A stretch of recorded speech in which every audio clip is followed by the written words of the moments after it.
Érase una vez una pareja que deseaba con todas sus fuerzas tener un hijo. Un día su deseo se hizo realidad, y cuando nació, su hija era perfecta en todos los aspectos, menos en uno. Las enfermeras la llamaban Pulgarcita, porque al nacer era tan diminuta que cabía en la palma de la mano. Pero la historia de Kennedy Jourdain Bromley no es un cuento maravilloso. Ella padece un síndrome muy poco frecuente que retarda su crecimiento a tal extremo que probablemente nunca llegue a superar 1 metro de altura. En las experiencias clínicas recogidas durante los últimos 100 años, nadie ha visto un caso como el de Kennedy. Pronto cumplirá 3 años, pero el pronóstico sobre cómo va a ser su evolución sigue siendo un completo misterio. ¿Puede la ciencia dar a los padres de Kennedy las respuestas que buscan? ¿Y cómo sobrelleva una familia un síndrome tan asombroso e impredecible? Hubo un momento durante el embarazo en el que pensé que algo no iba bien. Yo tenía una amiga que también estaba embarazada, así que me comparaba con ella. A Brian no, ni siquiera se le notaba el embarazo. No parecía estar embarazada. Es otoño del año 2002. A Brian y a Kurt, que residen cerca de Toronto, en Canadá, les queda poco para ser padres por primera vez. Tienen todas las razones para esperar que su niña nazca sana. Y aunque les preocupa el tamaño del feto, confían en el personal médico que les dice que tienen que estar equivocados con la fecha en la que la niña fue concebida. Pero Brian sigue teniendo dudas. Sabíamos la fecha en la que fue concebida porque íbamos a por ella y sabíamos cuál fue el día en el que me quedé embarazada. A las 34 semanas de gestación y sin la menor señal externa de encontrarse embarazada, Brian no aguanta más su preocupación. Insiste en que se le hagan más pruebas y esta vez son los médicos los que se quedan muy alarmados. Les comunican que deben trasladarse de inmediato al Hospital St. Joseph a 1 hora de distancia de London, en Ontario. Entonces entramos por la puerta del hospital y en cosa de unos 5 minutos ya me habían puesto un camisón y me habían metido en la cama de una habitación. Las pruebas de ultrasonidos mostraban que la niña presentaba un importante retraso en su crecimiento y esa discordancia aumentaba cada vez más según iba pasando el tiempo. Los médicos ven claro que la niña está luchando para sobrevivir en el vientre de la madre. Y a las 4 de la mañana del día siguiente, el ritmo cardíaco de la niña se acelera demasiado. El personal clínico lleva a Brian rápidamente al quirófano para someterla a una cesárea urgente. Y de repente oímos algo que más bien parecía el maullido de un gatito. No oímos nada más. Los médicos trasladan a la niña a cuidados intensivos. Ha llegado al término de gestación, pero su tamaño es muy inferior al de un recién nacido. En todas las experiencias clínicas recogidas a lo largo de 100 años, nadie ha visto jamás un caso así. Era tal y como se espera que sea un recién nacido, excepto que era más pequeña. Mucho más pequeña. Brian y Kurt pusieron a su hija el nombre de Kennedy Victoria Jourdain Bromley. Pesa 1,26 kg y mide apenas 28 centímetros. Necesita la ayuda de una máquina para respirar y su ritmo cardíaco es inestable. Pero lo que más le preocupa al personal médico es que Kennedy es microcefálica. La circunferencia de su cabeza es excesivamente pequeña para una niña de su edad. Era la cabeza con la circunferencia más pequeña que habíamos visto jamás. Todos estábamos preocupados por lo que esto significaría en cuanto a su posibilidad de supervivencia y a su capacidad para crecer y desarrollarse. A la recién nacida también le falta la parte del cerebro que permite que un hemisferio se comunique con el otro. Una malformación conocida como agenesia del cuerpo calloso. En algunos casos, esto puede acabar en parálisis cerebral, en retraso mental y en ataques de apoplejía. Cuando se tiene agenesia del cuerpo calloso, además de otras deficiencias, el pronóstico es aún mucho peor. Nos dijeron que con su cerebro no podría salir adelante, que nunca iba a poder caminar, que nunca iba a poder hablar, que era probable que sufriera una parálisis cerebral si es que sobrevivía. Dijeron que lo más probable es que no viviría más que un par de días.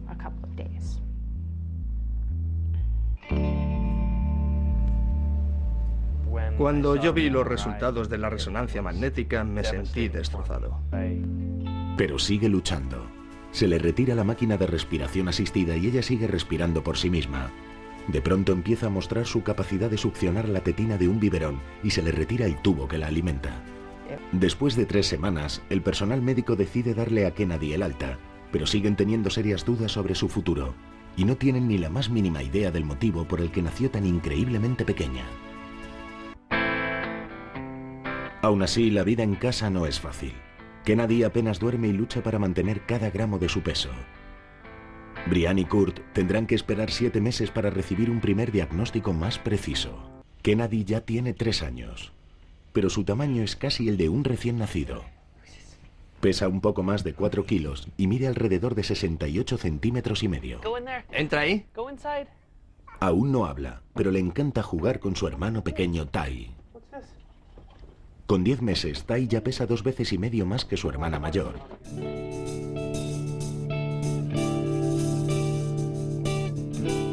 Cuando Kennedy nació, los médicos se dedicaron en cuerpo y alma a buscar la razón por la que era tan pequeña.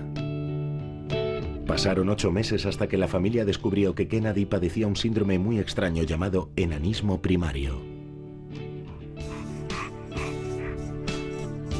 Sus padres inmediatamente buscaron más información sobre ello en Internet. Recuerdo cuando Brian estaba en el ordenador y me decía, deprisa, tienes que ver esto. Todos tienen las facciones similares. Todos eran parecidos a Kennedy. Brian dijo, mira, todos tienen el mismo color de pelo y la misma estructura facial. Todos se parecen. ¿Ya has acabado, Kennedy? El enanismo primario es un síndrome tan extraño que es probable que en Norteamérica solo lo padezcan unas 100 personas. El doctor Charles Scott, experto en genética en el Hospital Infantil Alfred E. DuPont en Delaware, Estados Unidos, es uno de los pocos especialistas en este síndrome. Hay alrededor de 200 desórdenes esqueléticos reconocidos que causan una talla baja desproporcionada.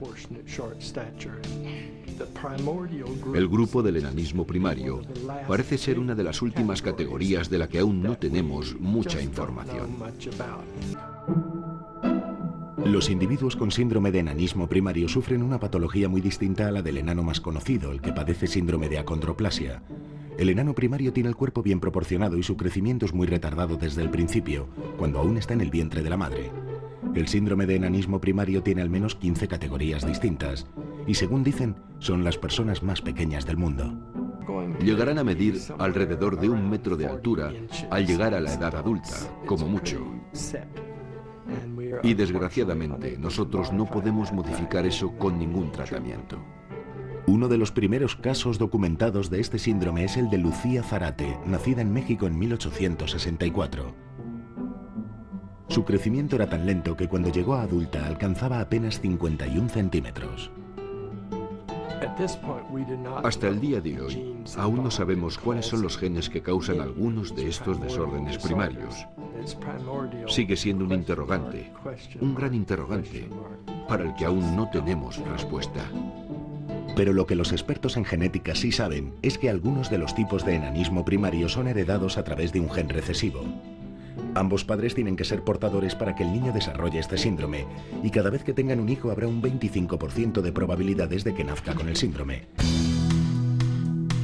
Hasta el momento, Kennedy ha gozado de bastante buena salud, pero su futuro está repleto de incertidumbres. Muchas personas con este síndrome sufren graves complicaciones, como infecciones, defectos en la curvatura de la espina dorsal, displasia de cadera y aneurismas cerebrales, una patología en la que los vasos del cerebro se engrosan y existe riesgo de rotura. Es importantísimo que Kennedy acuda a un reconocimiento médico completo cuanto antes y que se le realice una resonancia magnética para ver si existen aneurismas cerebrales potencialmente letales. Kennedy se enfrenta a otro reto en la guardería. Ya tiene casi 3 años y apenas pronuncia palabra. Hola. Las personas que padecen enanismo primario suelen empezar a hablar tarde, y la dificultad de Kennedy a la hora de hablar puede ser debido a varios factores, incluyendo los de desfase cognitivo o problemas de audición. Yo. Al no hablar, Kennedy ha empezado a aprender palabras sueltas en lenguaje de signos para niños. Hace poco, Kennedy ha empezado a reunirse con Tina Nelson, logopeda, y Silvia Arruda, terapeuta ocupacional.